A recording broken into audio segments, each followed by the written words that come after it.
कहा जाता है कि राजनीति केवल चुनाव जीतने का नाम नहीं है, बल्कि जनता का विश्वास जीतने का नाम है। भारतीय राजनीति में अक्सर नेताओं पर ध्रुवीकरण के आरोप लगते रहते हैं, लेकिन दीपक पटेल। नमस्कार, एमटी टॉक शो में आपका स्वागत है। मैं हूं कीर्ति सोनी। बीजेपी नेता दीपक पटेल प्रयागराज के फूलपुर विधानसभा से विधायक केवल प्रयागराज में ही नहीं, बल्कि आसपास के जिले प्रतापगढ़, फतेहपुर, कौशांबी, बांदा, चित्रकूट तक अपनी पहचान रखते हैं। यहां तक कि प्रयागराज से सटी मध्य प्रदेश के सीमावर्ती जिलों में भी पहचान और प्रभाव रखते हैं। विधायक फूलपुर विधानसभा के हैं, लेकिन प्रयागराज के हर विधानसभा के लोग आते हैं, अपने काम के लिए आते हैं और कभी भी निराश होकर नहीं जाते हैं। दीपक पटेल एक पढ़े लिखे, दूर की सोच रखने वाले नेता हैं। उनकी माताजी श्रीमती केशरी देवी पटेल पहले से राजनीति में सक्रिय रही हैं और प्रयागराज के जिला पंचायत अध्यक्ष पद पर कार्य कई बार किया है। श्रीमती केशरी देवी पटेल ऐसी नेताओं में से रही हैं कि इलाहाबाद और फूलपुर दोनों लोकसभा सीट पर उन्होंने चुनाव लड़ा है। साल 2019 से 2024 तक फूलपुर लोकसभा से भारतीय जनता पार्टी की सांसद रही। दीपक पटेल ने अपनी माताजी से भी राजनीतिक गुण सीखे। आपको बता दें कि दीपक पटेल ऐसे विधायक हैं जो तीन विधानसभा से चुनाव लड़े। सबसे पहले प्रयागराज की 12 विधानसभा से साल 2007 में बसपा से लड़े। उनको 30% से ज्यादा वोट मिले और लगभग 4000 वोटों से ही जीत रह गई और उपविजेता बने वो। उसके बाद 2012 में 12 विधानसभा सुरक्षित हो गई, तो बगल वाली सीट करछना विधानसभा से बसपा प्रत्याशी के रूप में लड़े। उन्होंने भारी भरकम कद वाले सपा नेता उज्जवल रमन सिंह को हराया। साल 2017 विधानसभा चुनाव दीपक पटेल ने बसपा को छोड़कर बीजेपी में घर वापसी किया। उनकी माताजी श्रीमती केशरी देवी पटेल 2019 में सांसद हो गईं, जिसकी वजह से 2022 विधानसभा चुनाव नहीं लड़े हुए। इसके बाद 2024 लोकसभा चुनाव में फूलपुर विधानसभा के विधायक प्रवीण पटेल सांसद बन गए, तो दीपक पटेल ने 2024 फूलपुर की खाली सीट पर उपचुनाव बीजेपी से लड़ा। जहां लोकसभा चुनाव में बीजेपी को 17,000 से ज्यादा वोटों से फूलपुर विधानसभा में हार मिली थी, वहीं उपचुनाव में दीपक पटेल ने 11,000 से ज्यादा वोट पाकर बीजेपी को जीत दिलाई। उन्होंने अपनी मजबूती दिखा दिया, जबकि तब बीजेपी में गुटबाजी भी चरम पर थी। दीपक पटेल राजनीति में हर फन में माहिर नेता माने जाते हैं। वे संगठन में समांतर अपनी टीम बनाकर चलते हैं। युवाओं में दीपक पटेल के लिए क्रेज देखने को मिलता है। डेली उनके घर लोगों की भीड़ लगी रहती है। इतने बीजेपी नेता हैं, लेकिन और किसी नेता के प्रति वह क्रेज नहीं दिखाई देता है जो दीपक पटेल के प्रति देखने को मिलता है। दीपक पटेल ने इतने कम समय में फूलपुर के लिए इतना ऐतिहासिक काम किया है, जिसकी वजह से लोग अपने बच्चों को दीपक पटेल के किस्से कहानियों में भी बताते हैं। सबसे पहले रिंग रोड के आसपास की जमीन आवास विकास लेने के लिए नोटिस लगा दिया, जिसको मुख्यमंत्री योगी आदित्यनाथ से मिलकर वापस करवाया। इससे सैकड़ों किसानों की जमीन बच गई। फूलपुर गंगा नदी के किनारे है। हर साल बाढ़ में हजारों एकड़ जमीन डूब जाती है। दीपक पटेल ने मुख्यमंत्री से मिलकर गंगा नदी के किनारे तटबंध बनाने के लिए योजना पास कराया। इस तटबंध से लाखों किसानों को फायदा होगा और इस काम से दीपक पटेल ने फूलपुर के लोगों के लिए ऐतिहासिक काम किया। ये तो किया ही, इसके साथ में लोगों के दिलों में भी अपनी बहुत बड़ी लंबी जगह बना ली। एक और ऐतिहासिक काम दीपक पटेल ने किया। सलोरी से हेतापट्टी के लिए गंगा नदी पर एक पुल पास कराया, जिससे पूरे प्रयागराज का डेमोग्राफी ही बदल जाएगी। दीपक पटेल की राजनीति इतनी अलग है कि लोग मिसाल देते हैं। कई जिलों में पटेल समाज में उनकी अच्छी पकड़ है। हर धर्म और समाज का बराबर सम्मान करते हैं, कभी किसी के साथ भेदभाव कार्य नहीं करते हैं। ऐसा उनको करते हुए कभी नहीं देखा गया। वो कभी भी भेदभाव नहीं करते हैं। प्रयागराज में उप मुख्यमंत्री केशव प्रसाद मौर्य और मुख्यमंत्री योगी आदित्यनाथ के बीच गुटबाजी में बहुत नेता रहते हैं, लेकिन दीपक पटेल किसी गुट के नेता नहीं माने जाते हैं। उनके संबंध सभी से अच्छे हैं। दीपक पटेल का कहना है कि कोई गुटबाजी नहीं है, बस मीडिया द्वारा फैलाया गया है। दीपक पटेल ने उपचुनाव जीतने के साथ ही साल 2027 विधानसभा चुनाव की तैयारी शुरू कर दी है। आज भले ही समाजवादी पार्टी पीडीए के रथ पर सवार है, लेकिन फूलपुर का नतीजा आज से ही दीपक पटेल के पक्ष में साफ दिखाई दे रहा है। कहा जाता है कि समाजवादी पार्टी नेता नहीं तय कर पा रहे हैं कि किसी दीपक पटेल के सामने 2027 में अपना प्रत्याशी बनाएं। बेहद मिलनसार मृदुभाषी विधायक दीपक पटेल अपने खिलाफ हो रहे साजिशों को भांप लेते हैं और उसे दूर करने का प्रयास भी करते हैं। कुछ राजनीतिक विशेषज्ञ तो यहां तक कहते हैं कि बीजेपी प्रयागराज की सारी सीट खो दे, लेकिन दीपक पटेल लड़ेंगे और फूलपुर विधानसभा सीट जरूर जीतेंगे। क्यों दीपक पटेल को माना जाता है पूर्वांचल के सबसे प्रभावशाली नेताओं में से एक? प्रयागराज की राजनीति में जब भी प्रभावशाली नेताओं की चर्चा होती है तो कुछ नाम अपने आप सामने आ जाते हैं, लेकिन पिछले कुछ वर्षों में एक ऐसा नाम तेजी से उभर कर आया है जिसने न केवल फूलपुर विधानसभा बल्कि पूरे प्रयागराज मंडल की राजनीति में अपनी अलग पहचान बनाई है। यह नाम है भारतीय जनता पार्टी के विधायक दीपक पटेल का। दीपक पटेल केवल एक विधानसभा क्षेत्र तक सीमित नेता नहीं माने जाते हैं। उनकी राजनीतिक पहुंच प्रयागराज से निकलकर प्रतापगढ़, कौशांबी, फतेहपुर, बांदा, चित्रकूट और मध्य प्रदेश के सीमावर्ती क्षेत्रों तक बताई जाती है। राजनीति के जानकारों का मानना है कि बहुत कम समय में जिस तरह उन्होंने अपना जनाधार मजबूत किया है, वह अपने आप में एक अध्ययन का विषय है। आज हम जानेंगे दीपक पटेल के राजनीतिक जीवन की पूरी कहानी, उनकी सफलता के पीछे के कारण, उनकी कार्यशैली, उनकी राजनीतिक रणनीति और आखिर क्यों 2027 के विधानसभा चुनाव को लेकर राजनीतिक गलियारों में उनका नाम सबसे ज्यादा चर्चा में है। कहा जाता है कि राजनीति केवल चुनाव जीतने का नाम नहीं है, बल्कि जनता का विश्वास जीतने का नाम है। दीपक पटेल की राजनीतिक यात्रा को समझने के लिए हमें उनके पारिवारिक राजनीतिक इतिहास को समझना होगा। दीपक पटेल की माता श्रीमती केशरी देवी पटेल लंबे समय तक प्रयागराज की राजनीति का प्रमुख चेहरा रहीं। उन्होंने जिला पंचायत अध्यक्ष के रूप में कई बार कार्य किया और ग्रामीण राजनीति में अपनी मजबूत पहचान बनाई। श्रीमती केशरी देवी पटेल उन चुनिंदा नेताओं में शामिल रही हैं जिन्होंने इलाहाबाद और फूलपुर दोनों लोकसभा क्षेत्रों में चुनाव लड़ा। बाद में 2019 में वे फूलपुर लोकसभा सीट से सांसद निर्वाचित हुई और 2024 तक इस क्षेत्र का प्रतिनिधित्व उन्होंने किया। राजनीतिक जानकार जो है वो मानते हैं कि दीपक पटेल ने अपनी माता से संगठन चलाने, जनता से संवाद स्थापित करने और राजनीतिक परिस्थितियों को समझने की कला सीखी है। आज लोग दीपक पटेल को सफल विधायक के रूप में देखते हैं, लेकिन उनकी राजनीतिक यात्रा संघर्षों से भरी रही है। साल 2007 में उन्होंने बहुजन समाज पार्टी के प्रत्याशी के रूप में 12 विधानसभा सीट से चुनाव लड़ा। उस समय 12 विधानसभा अनुसूचित जाति के लिए सुरक्षित नहीं थी। पहले ही चुनाव में दीपक पटेल ने मजबूत प्रदर्शन किया। उन्हें 30% से अधिक वोट प्राप्त हुए और वे मात्र लगभग 4000 वोटों से चुनाव हार गए। राजनीतिक विशेषज्ञ मानते हैं कि यहीं से यह संकेत मिल गया था कि दीपक पटेल भविष्य में बड़े नेता के रूप में उभर सकते हैं। साल 2012 का विधानसभा चुनाव दीपक पटेल के राजनीतिक जीवन का सबसे महत्वपूर्ण मोड़ साबित हुआ। 12 विधानसभा सीट आरक्षित हो जाने के बाद उन्होंने करछना विधानसभा क्षेत्र का रुख किया और बसपा के प्रत्याशी बने। उनके सामने समाजवादी पार्टी के दिग्गज नेता उज्जवल रमन सिंह थे, जिनकी उस समय क्षेत्र में बड़ी राजनीतिक पकड़ मानी जाती थी। लेकिन चुनाव परिणाम ने सभी को चौंका दिया। दीपक पटेल ने उज्जवल रमन सिंह को पराजित कर विधानसभा पहुंचने का रास्ता बनाया। यह जीत केवल एक चुनावी जीत नहीं थी, बल्कि यह संदेश था कि दीपक पटेल बड़े नेताओं को चुनौती देने की क्षमता रखते हैं। बीजेपी में वापसी और नई पारी।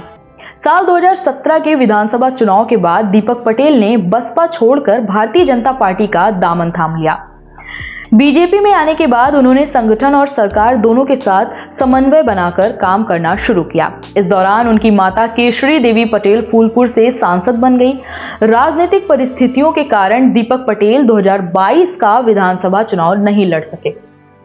लेकिन उन्होंने जनता के बीच अपनी सक्रियता बनाए रखी। साल 2024 का वर्ष दीपक पटेल के लिए सबसे महत्वपूर्ण साबित हुआ। फूलपुर के विधायक प्रवीण पटेल सांसद निर्वाचित हो गए, जिसके बाद विधानसभा सीट रिक्त हुई और उपचुनाव की घोषणा हुई।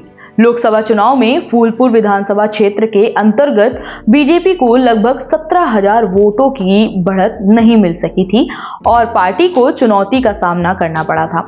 लेकिन उपचुनाव में परिस्थितियां बदल गईं। बीजेपी ने दीपक पटेल पर भरोसा जताया और उन्हें उम्मीदवार बनाया। राजनीतिक विश्लेषकों के अनुसार उस समय पार्टी के अंदर गुटबाजी की चर्चाएं भी थीं। इसके बाद दीपक पटेल ने चुनाव को केवल पार्टी के चुनाव के रूप में नहीं लिया, बल्कि व्यक्तिगत जनसंपर्क अभियान में बदल दिया। परिणाम सामने आया और बीजेपी ने जीत दर्ज की। दीपक पटेल ने लगभग 11,000 से अधिक मतों के अंतर से विजय प्राप्त कर यह संदेश दिया कि उनकी व्यक्तिगत पकड़ और जनाधार मजबूत है। राजनीति में अक्सर कहा जाता है कि नेता की असली पहचान उसके घर से बाहर लगी भीड़ की होती है। दीपक पटेल के समर्थकों का दावा है कि उनके निवास पर प्रतिदिन बड़ी संख्या में लोग अपनी समस्याएं लेकर पहुंचते रहते हैं। दिलचस्प बात यह है कि केवल फूलपुर विधानसभा ही नहीं, बल्कि प्रयागराज की अन्य विधानसभाओं से भी लोग उनके पास आते रहते हैं। दीपक पटेल के समर्थक कहते हैं कि वे किसी को निराश नहीं लौटाते हैं और हर व्यक्ति के समस्याएं सुनने का प्रयास करते हैं। यही कारण है कि युवाओं के बीच उनका विशेष आकर्षण देखने को मिलता रहता है। दीपक पटेल के राजनीतिक जीवन के में जिस मुद्दे की सबसे ज्यादा चर्चा होती है वह है किसानों की जमीन का मामला। रिंग रोड के आसपास भी भूमि को आवास विकास परिषद द्वारा अधिग्रहित किए जाने की प्रक्रिया शुरू थी। इससे सैकड़ों किसानों में चिंता का माहौल था। दीपक पटेल ने इस मुद्दे को गंभीरता से उठाया और मुख्यमंत्री योगी आदित्यनाथ से मुलाकात की।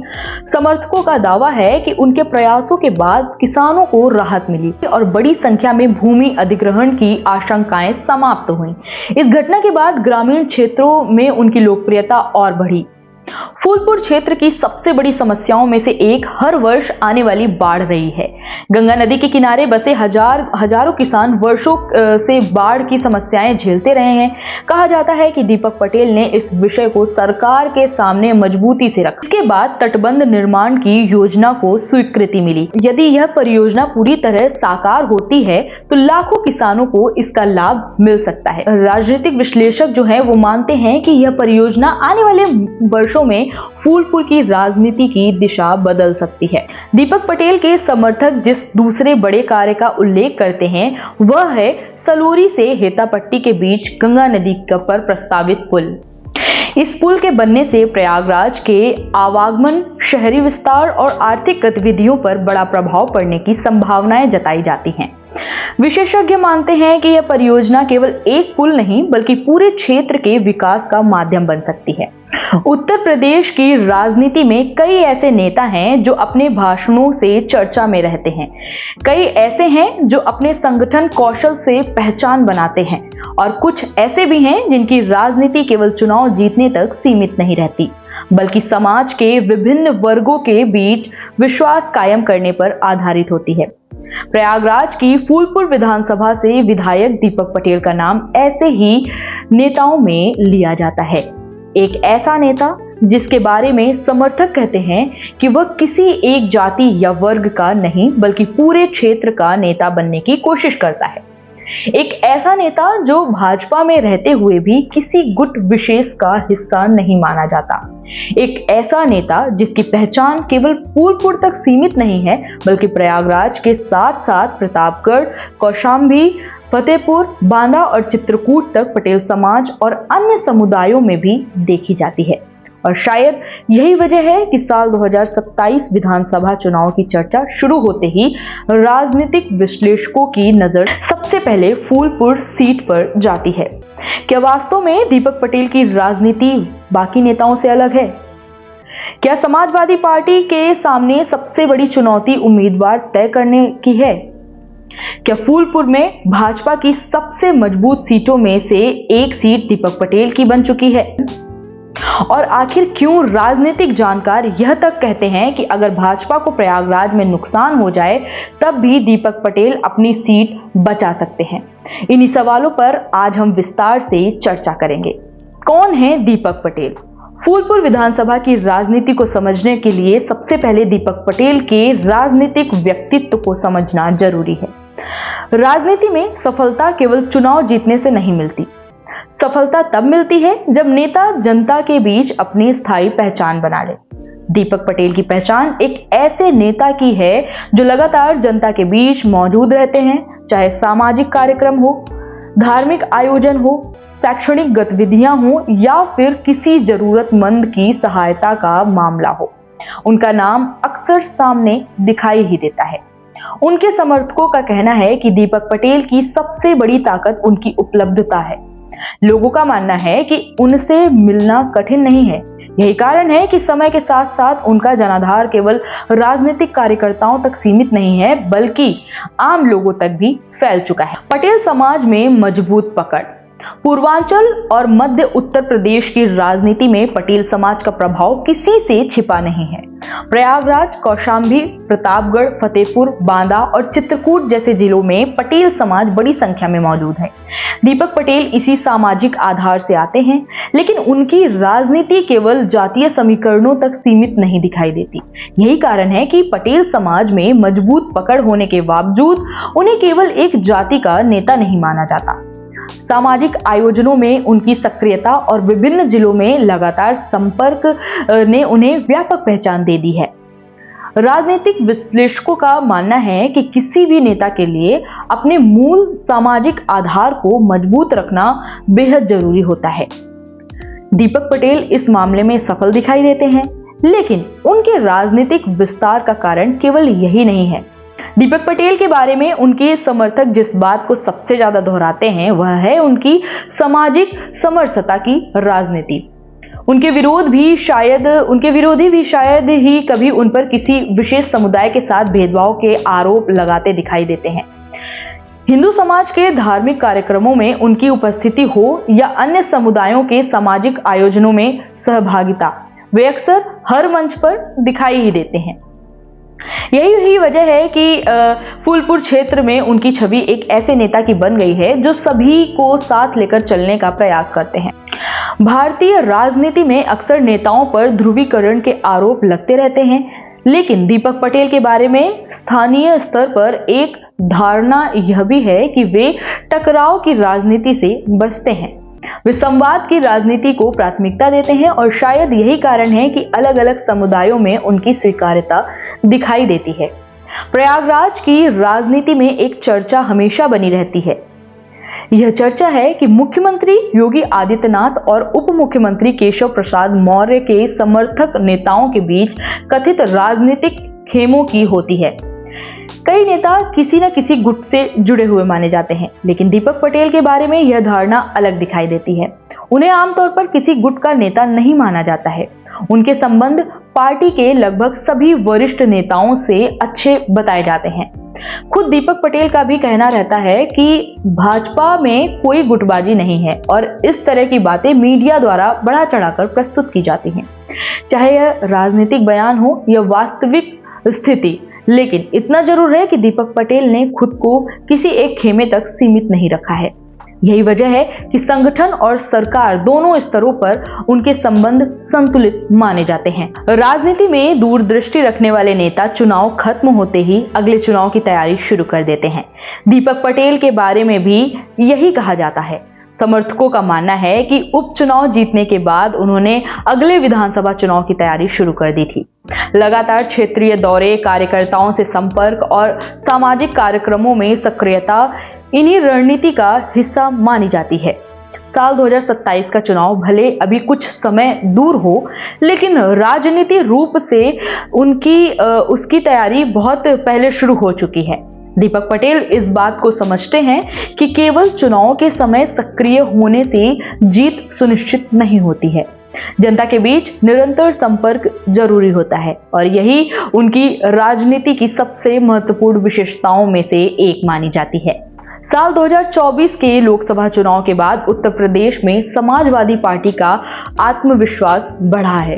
पीडीए यानी पिछड़ा, दलित और अल्पसंख्यक समीकरण को लेकर पार्टी लगातार आगे बढ़ रही है, लेकिन फूलपुर विधानसभा की स्थिति कुछ अलग दिखाई देती है।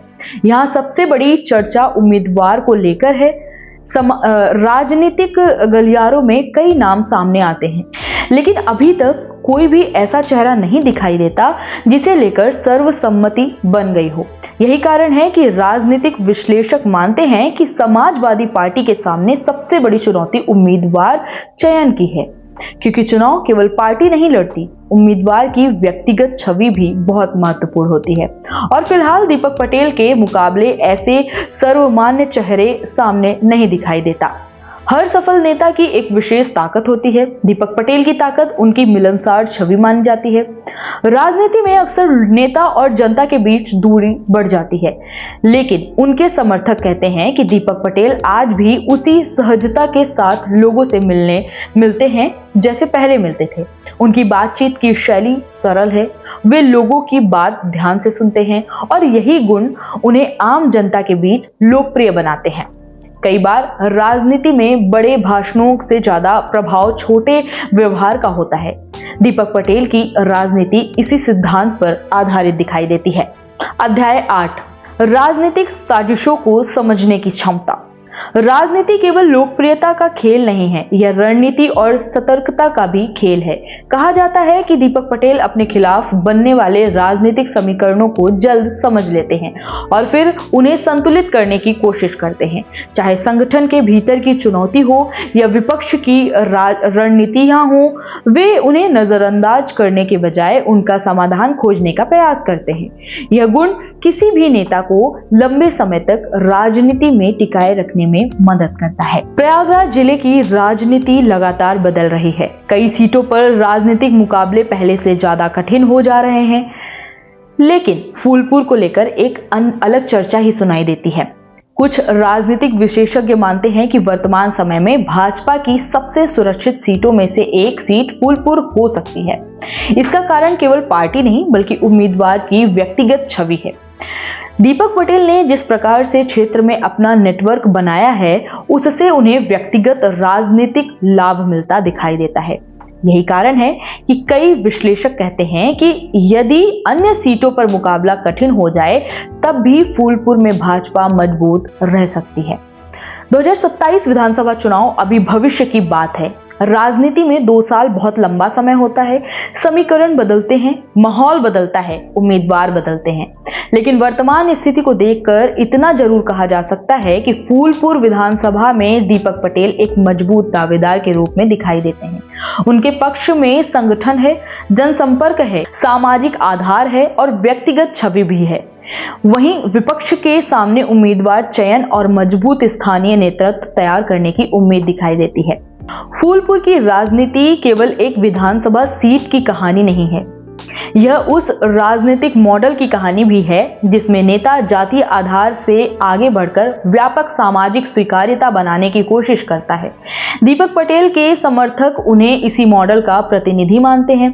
पटेल समाज में मजबूत पकड़, सभी धर्मों और वर्गों के बीच संवाद, भाजपा के विभिन्न नेताओं से अच्छे संबंध, मिलनसार व्यक्तित्व और लगातार जनता के बीच सक्रियता, यही वे कारण हैं जिनकी वजह से आज दीपक पटेल फूलपुर की राजनीति के केंद्र में दिखाई देते हैं। हालांकि अंतिम फैसला हमेशा जनता करती है। लोकतंत्र में कोई चुनाव पहले से तय नहीं होता, लेकिन वर्तमान राजनीतिक परिस्थितियों को देखें तो इतना जरूर कहा जा सकता है कि साल 2027 के चुनाव में फूलपुर विधानसभा की सबसे बड़ी कहानी दीपक पटेल और उनके मुकाबले खड़े होने वाले उम्मीदवार के इर्द गिर्द घूमने वाली है। अब देखना होगा कि आने वाले समय में राजनीतिक समीकरण किस दिशा में जाते हैं, विपक्ष कौन सा चेहरा सामने लाता है और जनता किसे अपना प्रतिनिधि चुनती है। लेकिन एक बात तय है, फूलपुर की राजनीति में दीपक पटेल का नाम आने वाले समय में भी चर्चा के केंद्र में बना रहने वाला है। धन्यवाद।